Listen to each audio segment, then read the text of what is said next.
The whole idea is to trick the fish. The fly imitates an aquatic insect or tiny fish, something the fish you're trying to catch likes to eat.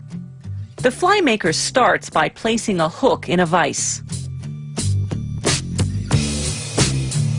Using a tool called a bobbin holder, he winds a wax nylon thread carefully and tightly around the shank of the hook, then cuts off the excess.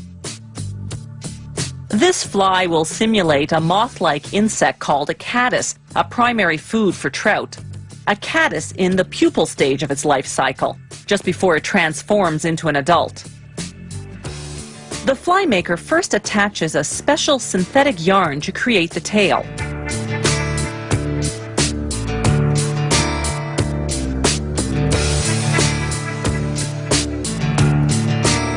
He secures it along the middle of the hook.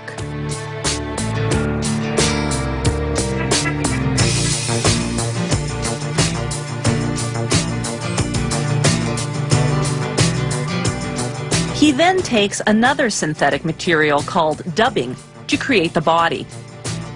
He spins the dubbing between his fingers onto the thread. The wax on the thread helps it adhere.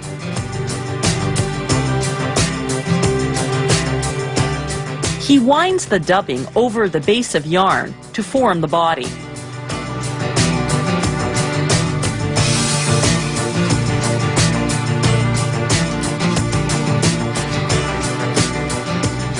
Then he folds some yarn over the dubbing and attaches it with more nylon thread.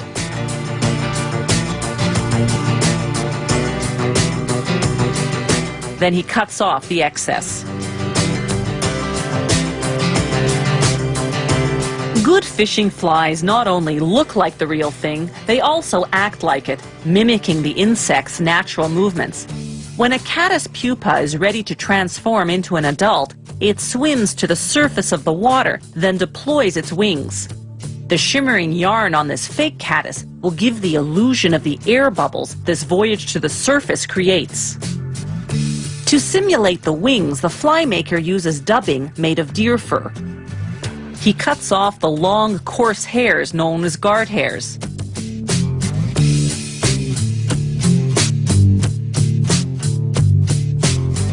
Then places them into a device called a hair stacker. He shakes it, turns it to the side, then opens it up. All the hairs are now evenly aligned.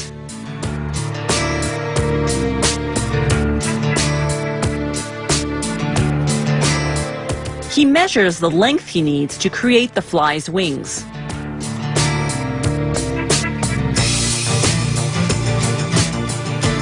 Then he attaches it, leaving a portion sticking out in the front to form the insect's head.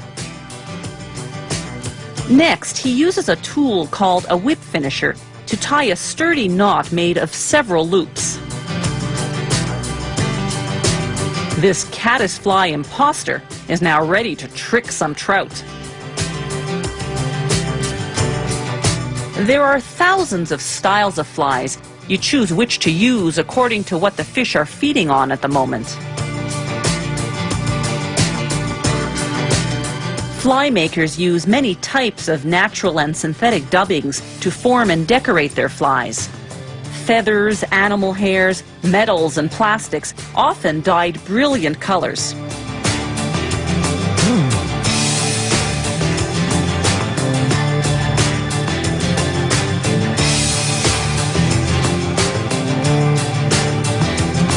Tying a great fly won't always snag you the catch of the day, but if you maneuver the fly to make realistic movements in the water, the fish will buy it, hook, line, and sinker.